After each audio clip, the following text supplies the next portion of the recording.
David Owens, singer-songwriter, welcome. Thanks very much for having me. It's great to see you. The last time we saw you was... Great to see you too. The last time we saw you was in slightly happier times where we were all able to go out and about, and you had your usual large crowd around your grand piano on Grafton Street. But we're speaking in very different circumstances today. Yeah, it's a very strange time, isn't it? Usually, literally, it is a sunny evening, so I would be out playing right now, and yeah, all the tourists that don't exist anymore in Ireland, and on a Grafton Street that's empty at the moment. So it's a very strange time we're living in. It's absolutely surreal. And actually, you're based very close to Grafton Street. So how is it outside right now? Is it kind of like a bank holiday or an apocalypse, or how would you best describe it? Even more so, especially at night time. There's loads of foxes out here last night screaming and keeping me awake. But I guess it's because of that. Usually, like there's loads of pubs out here. I guess there's lots of bins, but like there's nothing, you know. So like the government are here across the road during the day. And after that, it's just silence. There's no cars. It's quite nice for sleeping. There's some advantages to it. You know, there's no drunk people walking past, shouting at each other or anything like that. It's just very quiet. It's like living in the countryside, but I'm right in the centre of a city. It's very, very odd. It's like that film with Will Smith where the animals escape from the zoo and they just kind of take over New York City. I haven't seen it. I won't lie to you. we'll link below. I was going to pretend I knew it and go with it, but I have no idea. And it's very hard to go with that. The animals that I know about, you know, you can't really. We'll link below. Well, certainly there's no one to disturb the foxes, so it makes sense. They're going to go out and profit. So I'm glad that somebody's doing well out of the current crisis. Yeah. I think lots of people are doing well without knowing it. I think anyone who's say they wanted to, write a book or they wanted to take up an instrument, and suddenly there's no excuse to not do the thing. I think at the end of this, if there's something that you've always kind of meant to do and you haven't done it, then clearly you're just not meant to do it, you know, you don't want to do it, which is fine too. But it's just like, it's for me especially, like I've got lots of projects I've been putting off for years or at least months, or not doing as much as I thought. And now it's like there's literally nothing else to do. So you do them, or maybe you change what you want to do because you realize. I think a lot of people, especially working at home, might realize that they could, you know, without the routine of going to work, they might actually think about whether they want to work there or not, and maybe it'll make them like it even more, or maybe it'll make them leave. I don't know, but it's definitely an interesting time. I think you've actually raised a load of really interesting points. Actually, I'd love to break those down because sure. The first one is that a lot of people procrastinate and they sort of say, oh, I'd love to learn how to play an instrument. Now, maybe it's going to be a little bit challenging to acquire the instrument, but let's say you have that instrument. If you have that instrument in the corner and you're not playing it, you probably don't want to play it. And I wonder to what extent, from the point of view of people's mental health, we all probably have a drawer that's full of papers, or we have a squeaky hinge somewhere. Yeah. You know, do you think this is actually a really great opportunity for people to lay a lot of demons to rest?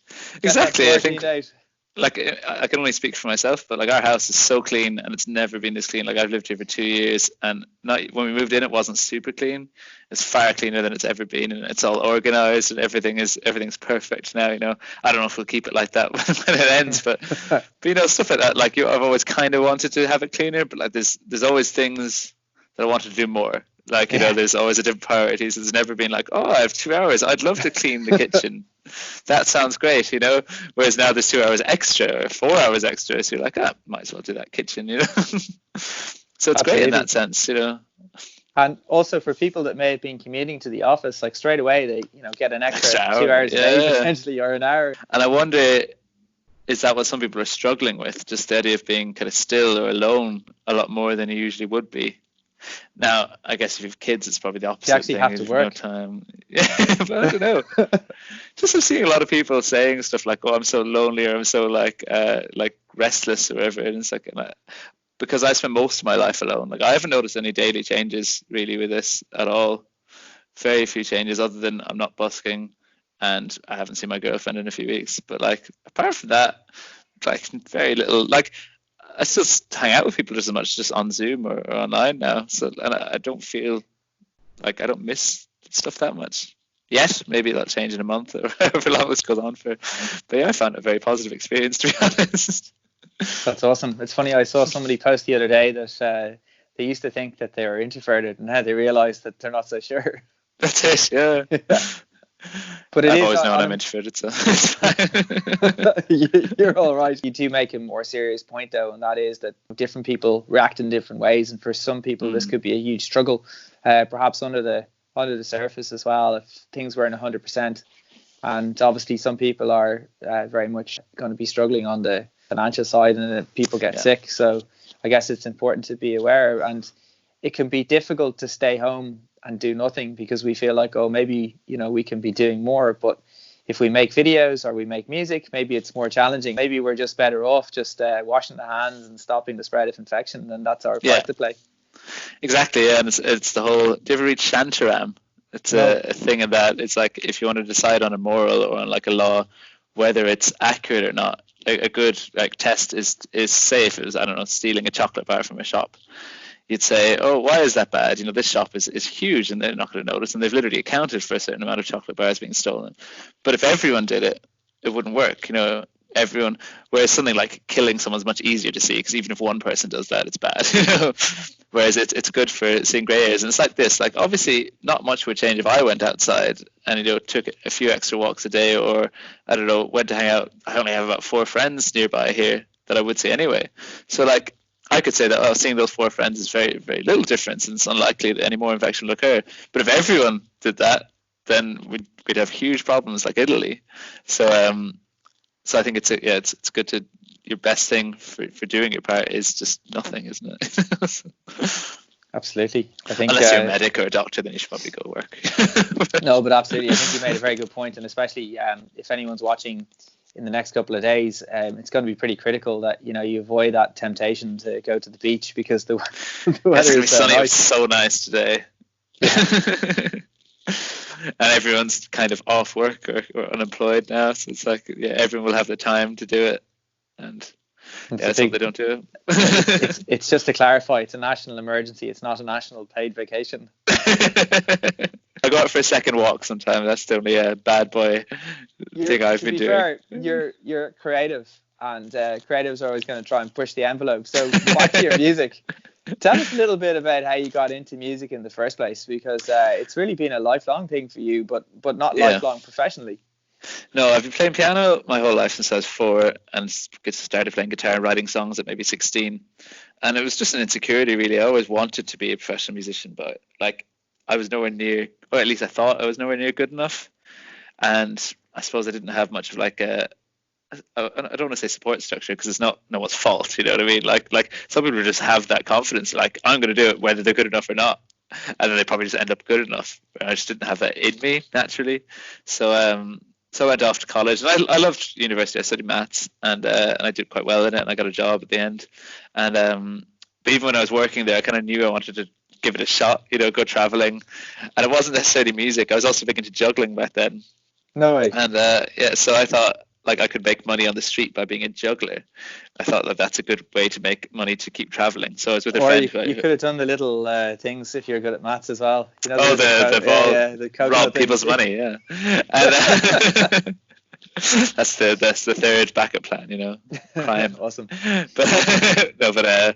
But we started traveling, and the plan was to do the juggling. Even then, we got a camper van and went off, and we said we'd go for a year, and I'd probably go back to engineering after that. And I think the first or second day, like, we were making no money juggling. Like, we just didn't know. Now I know a bit more about how you're meant to do a street show and stuff, and I could see what we were doing wrong. But like, to us, we were good jugglers, whereas I wasn't that good a musician. So I thought, of course, we're going to make more money juggling. But like, that's crazy. When you're into street stuff, like, it's very little about what you're doing; it's how you're doing it and how you present it. And as I tried music, that note, like right now, you've got a grand piano. That's an example of it, isn't it? Yeah. You got to have a bit of showmanship. Showmanship is key, because it's all well and good to be the best at anything in the world, but if no one's, it's like, do you ever see that video of the first violinist from the New York Philharmonic? He played in a subway.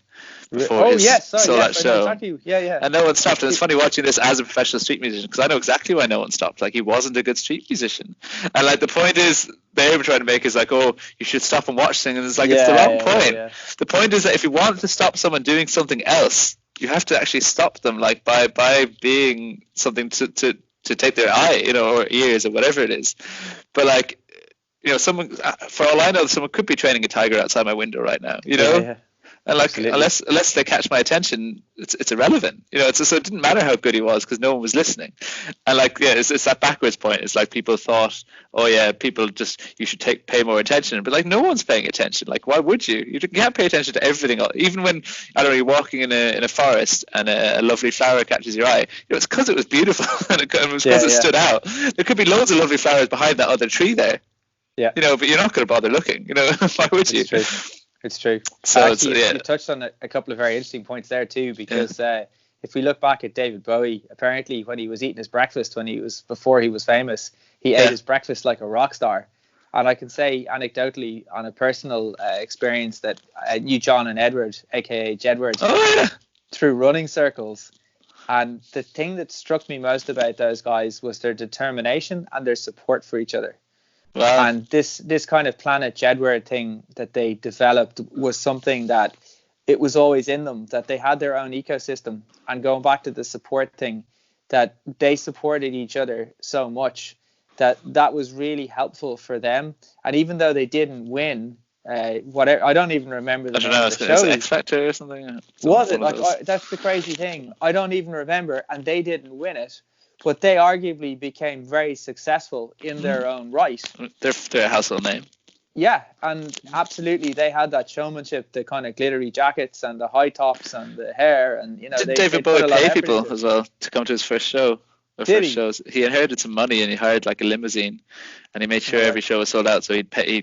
I don't know if he just gave away the tickets or paid someone to give away the tickets or what he did, but like all the first shows. But now, he also had to be very good. Like, you can get people to come to shows for months and thousands of people, but like, unless like, that'll get someone to notice you. It's like that again. It's like on the street, like you can pull out a grand piano or whatever it is, and it'll 100% you'll get a crowd of 20 people before you even start playing. But if you're not good, they're not going to stay. So like, even David Bowie or eating breakfast like a rock star, you still have to be good as well. So I'm going to stop you there because I finally got you to admit it in sort of a backwards kind of way. That I don't eat breakfast. Exactly. I've been caught. No, man, you're incredibly humble, and I've watched you grow across Instagram. Now, I'm not looking so much at the numbers, although you are doing nice numbers, but it's the engagement that I'm seeing with you. The engagement that I see you, like when I'm walking down Grafton Street and I say, is that David?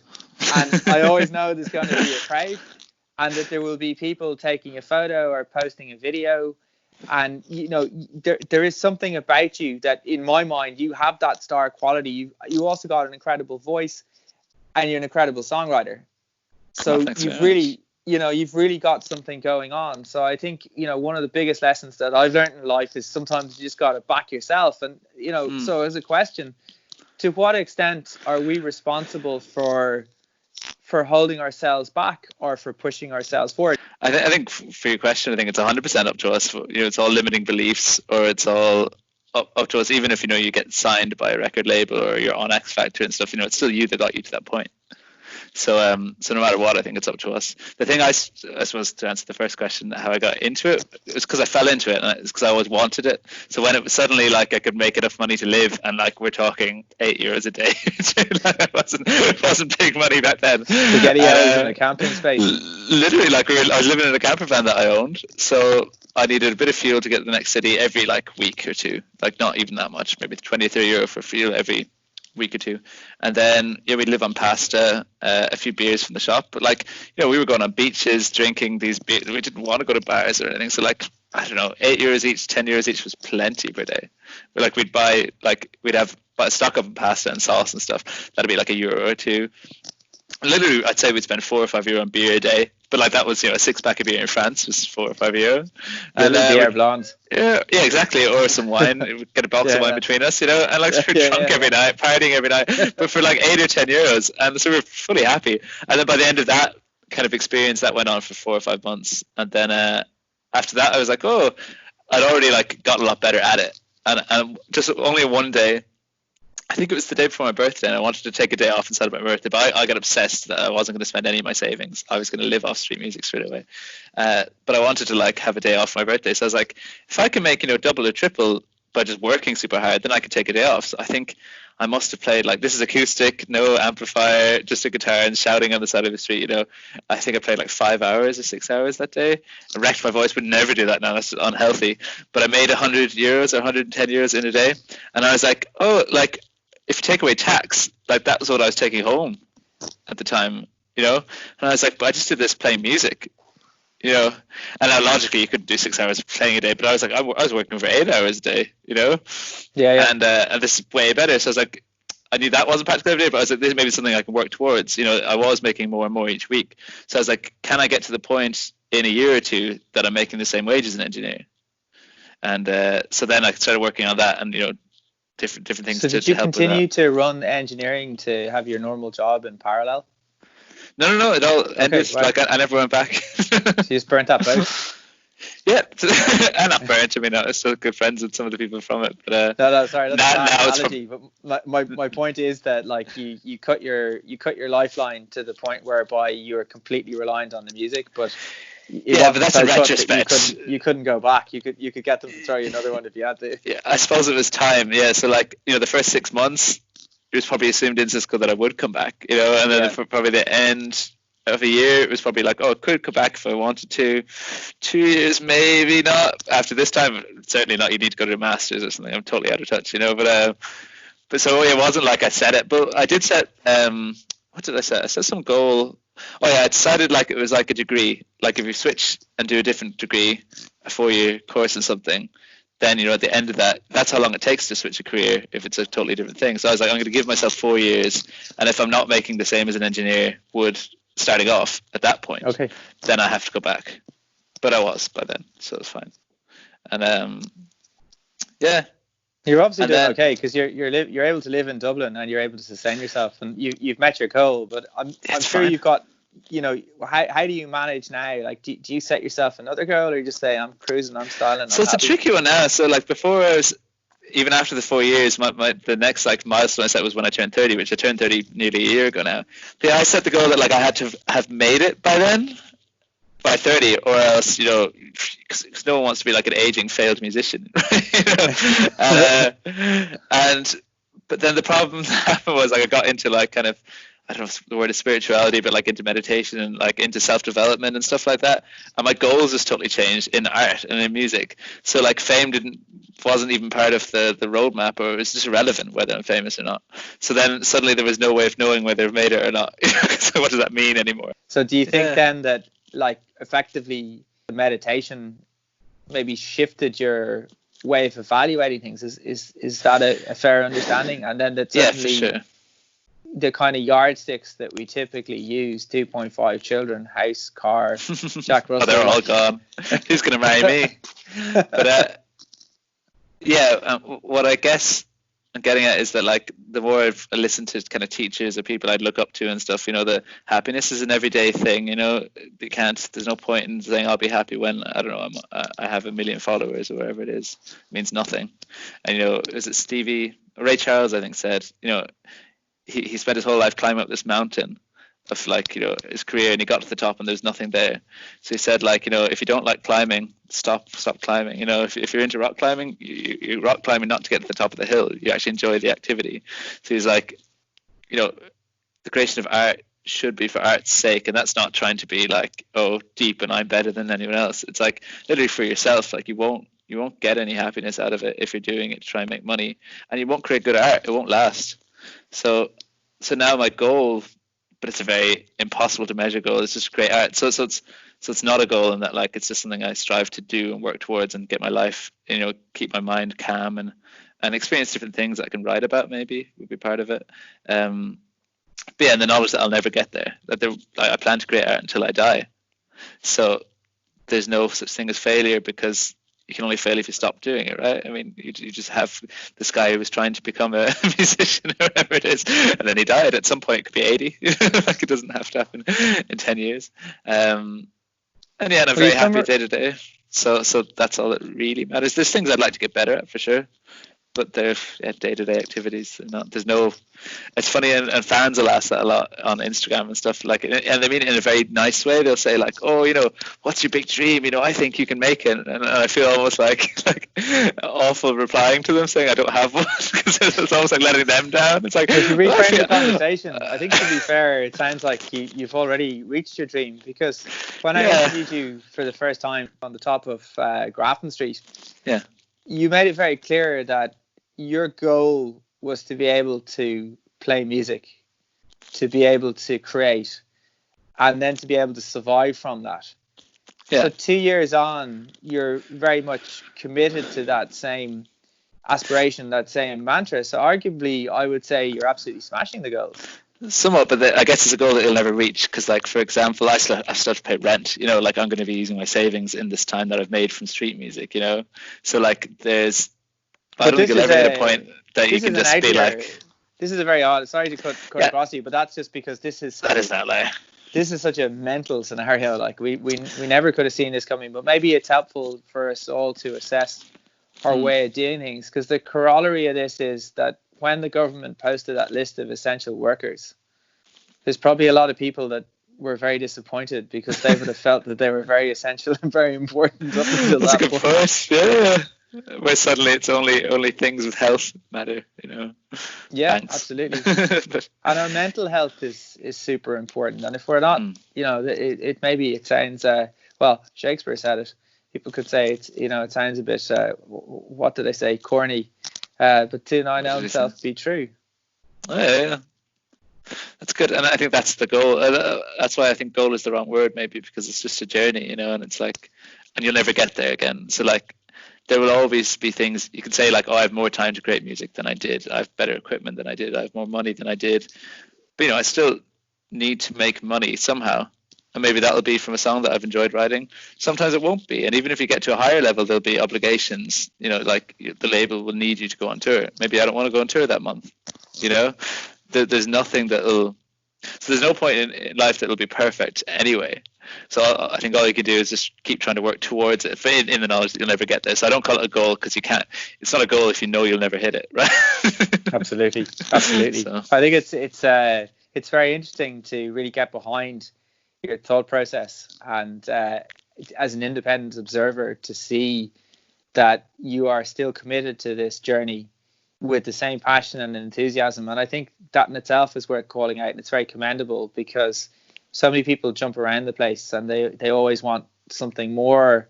They want better, but it to me, What's it very much though, sounds.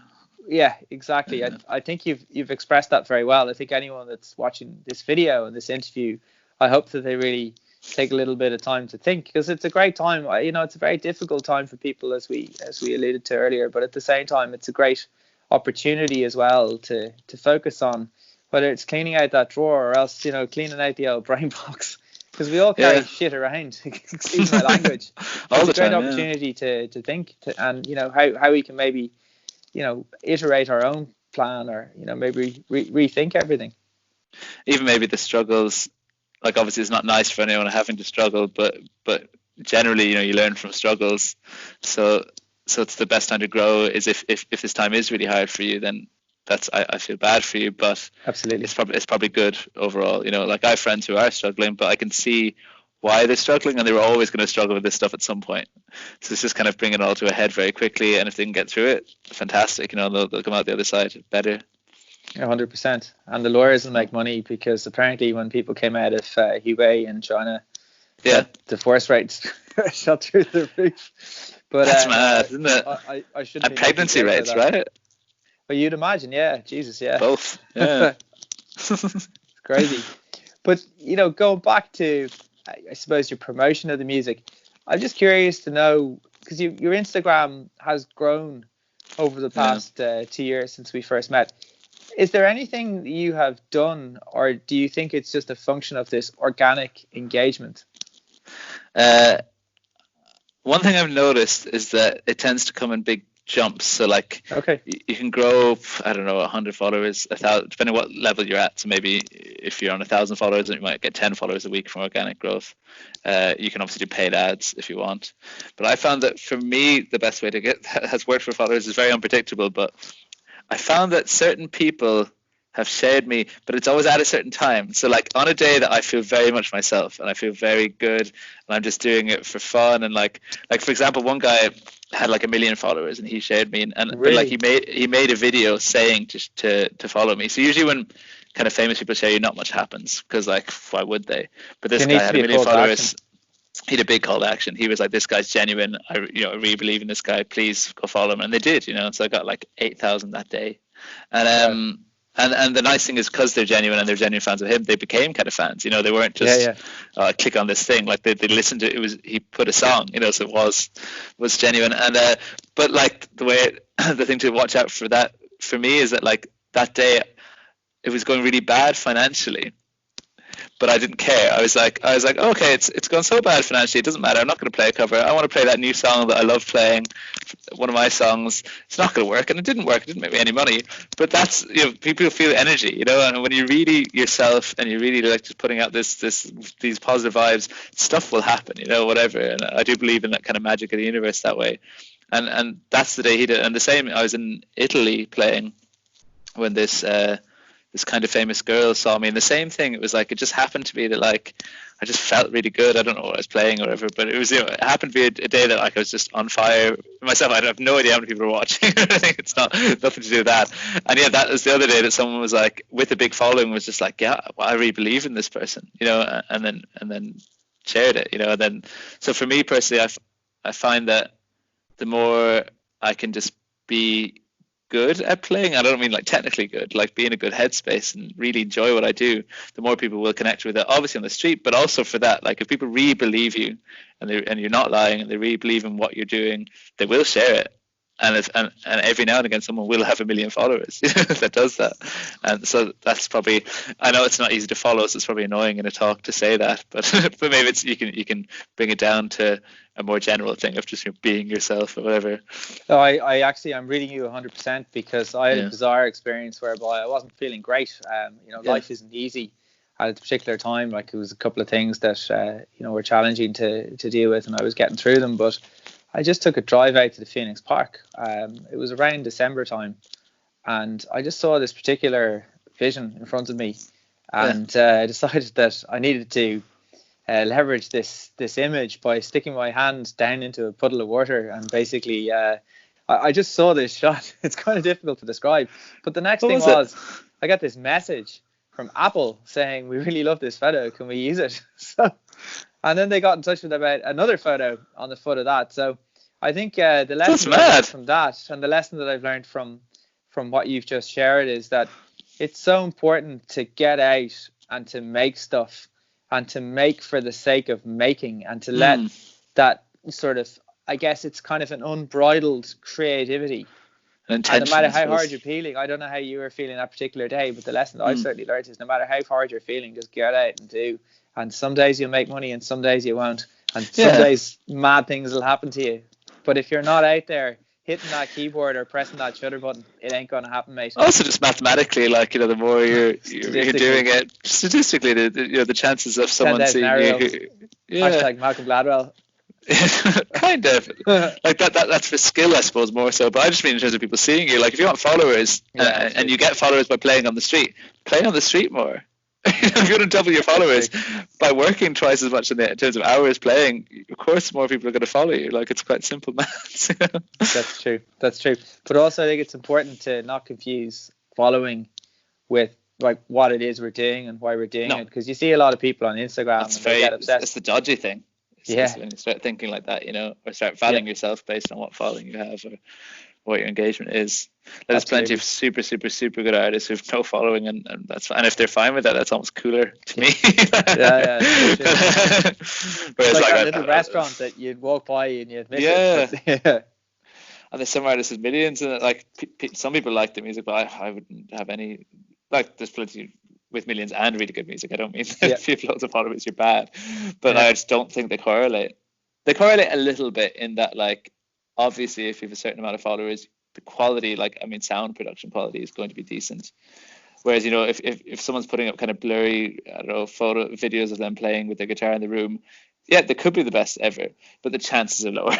Yeah, so like, no, absolutely. Because there's also plenty of people who aren't very good doing that, or aren't really good songs, you know. Well, so I guess absolutely. there's some correlation, but not full correlation.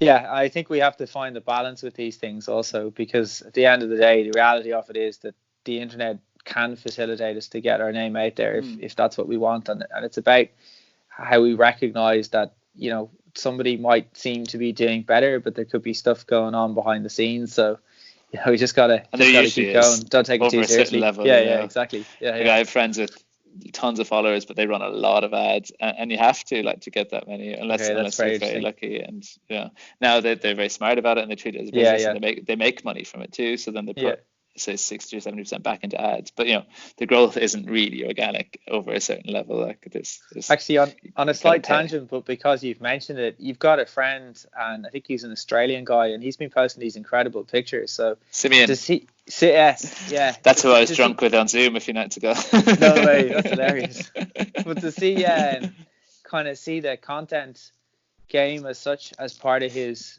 business model, because he seems to have been in a similar position to you, traveling and touring, but he's kind of got into the YouTube side of things. So the whole van life thing, I guess he's probably leveraged as well. Would it be fair to say? Hugely. Yeah, so he realized that he has a very good crossover with, he's a very good street musician, and gets videos and following, like his original kind of 30,000 following was from that. But then he can also market, you know, van life while being kind of a good looking musician and being a photographer. So everything he takes is very professionally done. And he wanted to do more photography than music. So he just used the music because he had the following, and kind of crossed it over a lot. Like, a lot of people who are into music will also be into van life, you know, awesome. Especially in the street We'll link music. to him below, because some of his pictures are incredible, and they just make you want to just jump on the road straight away. Whether you and he'd see that kind of thing as well.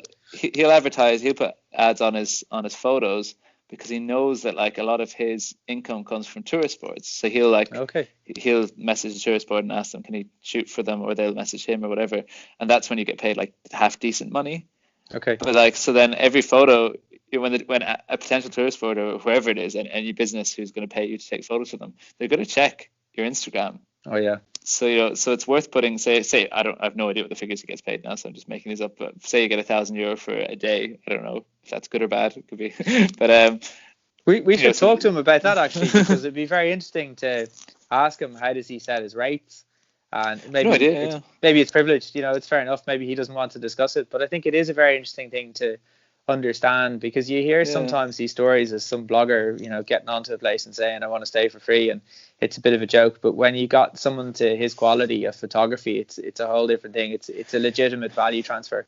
Yeah, like, it's a good deal for them. They're generally getting basically an ad, and they can use, like, he'll sell the rights as well to the photo, so they can use it for their own advertising. Yeah. So, like, they pay, every tourist board or every hotel or whatever will pay photographers. So, you know, you might as well pay this one who's traveling and get something extra out of it, you know.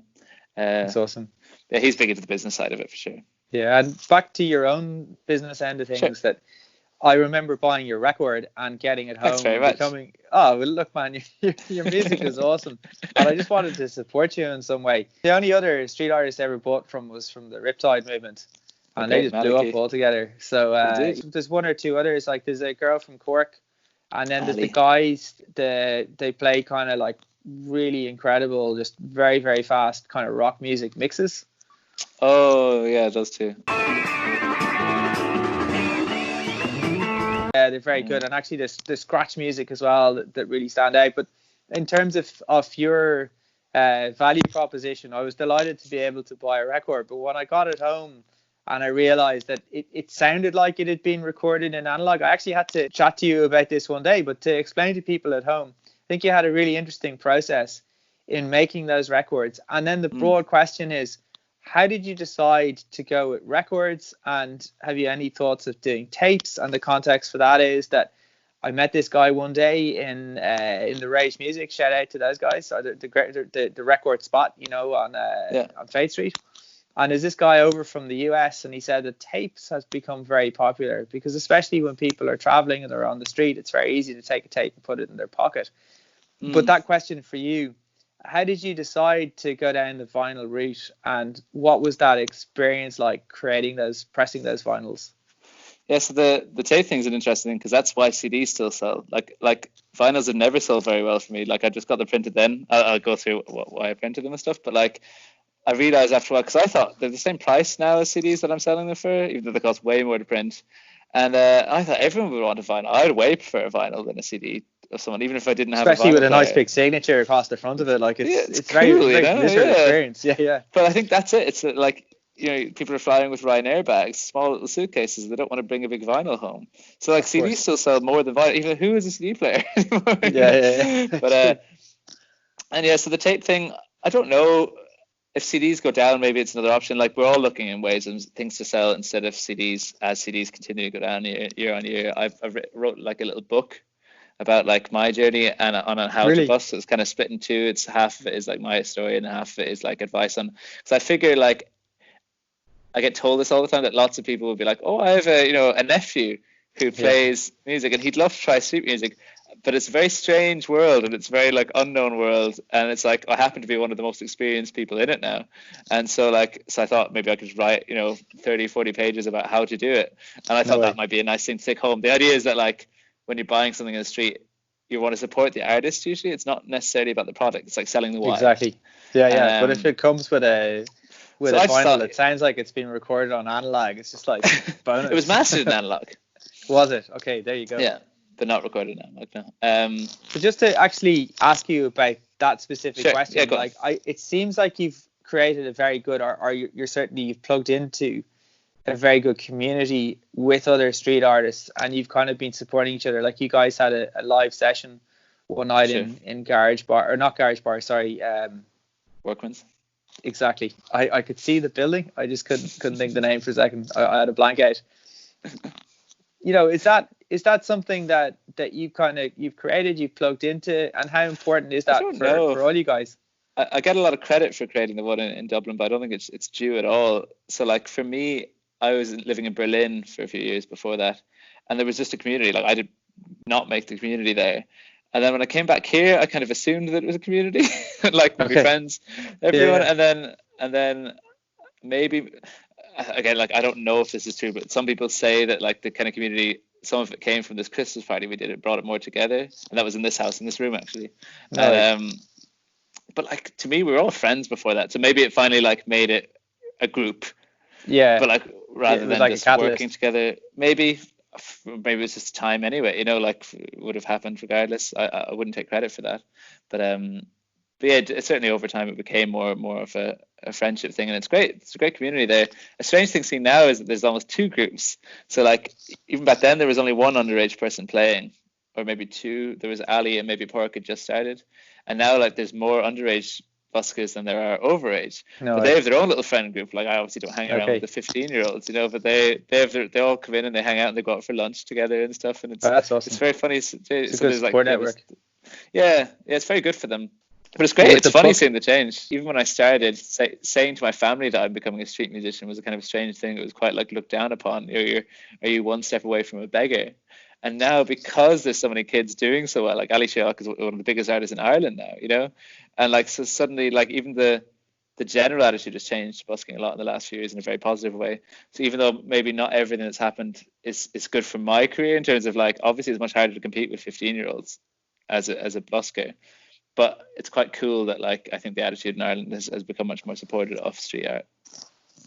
That's fantastic, yeah. Because actually, if we look even to Galway, your native city or your home, your homeland, right? Galway is a whole different vibe. That there's always been. Yeah. I guess was there a lot more respect for people that were playing in Galway? There was, but it's illegal now. Do you see that they've banned busking? So I couldn't understand, because surely that was like kind of part of Shop Street was 100%. It was a big. I grew up there, and it was like well before I was a busker. Like it's like saying you can't eat potatoes anymore in Ireland. Like it's a big thing, especially in the summer, and like a lot of big street acts would come to Galway, like from Canada, from places like that, and Australians would come touring through, and the Galwegians love it. So it was a really odd thing, even seeing like reading the papers, like the votes and stuff that went on in it. Like the public was like wholeheartedly did not want busking banned.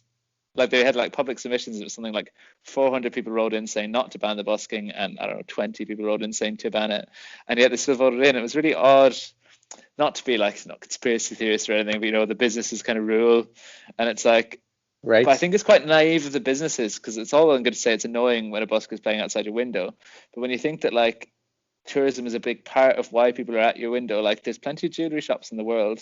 People aren't coming to Galway to find your jewelry shop. They're there for the culture. But the opportunity is, if you're standing to listen to a singer-songwriter, and then you see Yale jewelry shop behind, maybe you're going to go into that shop where otherwise you may not have even noticed. You could have just walked straight by. And I mean, even bigger picture, like if you look up anything, they got in the Lonely Planet top 10 cities to visit, and it was very funny because like second paragraph it says because of busking. You always want to write back, by the way, that's not true anymore. But so it's just like the big picture of like a lot of people come not specifically for busking, but for the culture, like always known as being a city of culture, and busking is, I don't know, 20% of that, for example. Like it's definitely a part of it. Maybe it's not 100%, but you don't take away 20% of the reason tourists come to your city. It's just, I don't get it. Now their argument is that they're not banning it, they're just like changing it.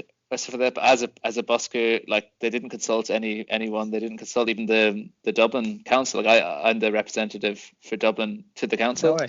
Okay. And so I've chatted to the council about this, and like the Galway council never rang the Dublin council and asked, how are you getting on with the licenses? Is it working? Has it stopped complaints? Just no question. They decided to do it by themselves and come up with these random rules. There's no way of policing. The police have said they're not policing it. There's really weird things. Like I'm ranting now, but one odd thing in Galway in general is it's always been 2-hour spots. Okay. Which is rare. Like it doesn't exist most places. Like Dublin's 1 hour, but Germany's 1 hour, France is 1 hour. That's how long you play a set. And but Galway's 2 hours, and it's still 2 hours after this. So they're limiting it to you can only play from 6 p.m. till 10 p.m. But there's still 2-hour slots, so that means only 2 people can play on each place. Yeah, that doesn't make any sense. But just who determines who gets to play? There's more than 2 people who want to play. So arbitrary. So like, there's no, you can't bring in a thing and say that's what happens unless you say, is it a queue? Is there a draw? Do we flip a coin between all the people? Is there an algorithm? Like, who's meant to decide? Like these are just buskers. They're not like business people who are going to organize themselves in a way, or they have, but to protest them. They're just not going to not do the rules at all. Yeah. But it's just really odd to put in. I don't know. I don't bizarre. understand it at all. It's very bizarre watching it all. And, I think it's a good point to turn back to your book, because it sounds like if half of the passion and interest went into the book, I think it's going to be a good read for anybody who's interested to learn more about street music. So tell us, how can we get the book? And perhaps we can link below. I need to get more printed. I'm trying to look into that. You actually have like a printed book? I have a test print, yeah. So you're absolute legend. I have 30 of them. So the question is how to get it printed in the quarantine. I don't know which ones are open and stuff, but okay. Yeah, hopefully in a week. So there's nowhere to get it yet, but it's okay. It's written and it's printed, test print. It's just trying to get the final one. We'll get there. Okay, well we'll keep an eye. It's good. Way to build suspense. And back to the vinyls. So you actually, I think there's one guy pressing vinyls again in Ireland. And actually randomly, I managed to find, I bought like a renewed, and this is kind of, I suppose, a little bit of context rather to my original question. I bought a Paul Simon Garfunkel album new in a kind of well-known record store. And when I got it home, it sounded like a CD. And I decided to like flip backwards and forwards on the amp, start the record, and start the MP3 on like Apple Music at the same time. Yeah. I couldn't tell the difference, and I was pretty disappointed. So I rocked up to the Rage record store, and I managed to find, it was incredible, an old Paul Simon record that was printed by Columbia, or on behalf of Columbia, in Dublin in 1973. Oh, wow. So I don't know when record production stopped here, but I think some guy has started again in more recent times. I got mine printed in Dublin. Did you? Oh, great, because I was getting confused. I thought there was some connection to Belgium. So maybe just tell us, how did you go about printing a record? Yeah, so I recorded it in Lüneburg in Germany. It's in northern Germany. A friend of mine, a producer friend there. And I knew I wanted it on vinyl, but like he didn't have analog gear, so it was still recorded digitally. And then, but he knew a guy in LA who was a really good mastering engineer. a guy named Matty Trump, great name, before Donald Trump was president. But so he what's called stem mastering. So you can you send him over each kind of bit of the track, if that makes sense. So it could be vocals, guitars, layers. Layers, and so the mastering that for vinyl is different than mastering it for a CD. So he did a stem master for the vinyl of it, so that's why it sounds different than a CD. And then I got it printed, in Dublin. There's a place called Dublin Vinyl. I don't know where they're actually based. I've never gone there, but yeah, they printed it for me. And so you got it on the line. On the line. On the line. Got the old interweb. That's it, yeah. And they delivered them to my door. And now Right. that's one problem with vinyls compared to CDs that I didn't really take into account, is they're so much bigger to store. Like I ordered 1,000 of them, and like there's, I have a friend's garage full of vinyls, now. You just take a box whenever this one's gone. I go and get another box. So we're going to stick a link below. So that you can order them online. Awesome. They're on my website. Hopefully the post office is still open, is it? I think so. It is, yeah. And I think they're being incredibly supportive of small businesses. I mean, nothing says I'm thinking about you like sending somebody a record. That's true. So it's a great opportunity right now. Awesome. David, it's been an absolute pleasure. It's great to catch up. I'm sorry it's in somewhat confined circumstances, but I'm sure we'll be back on the streets very shortly. For sure. Thank you for having me. Thank you, man. We'll chat to you soon. Over that. Awesome.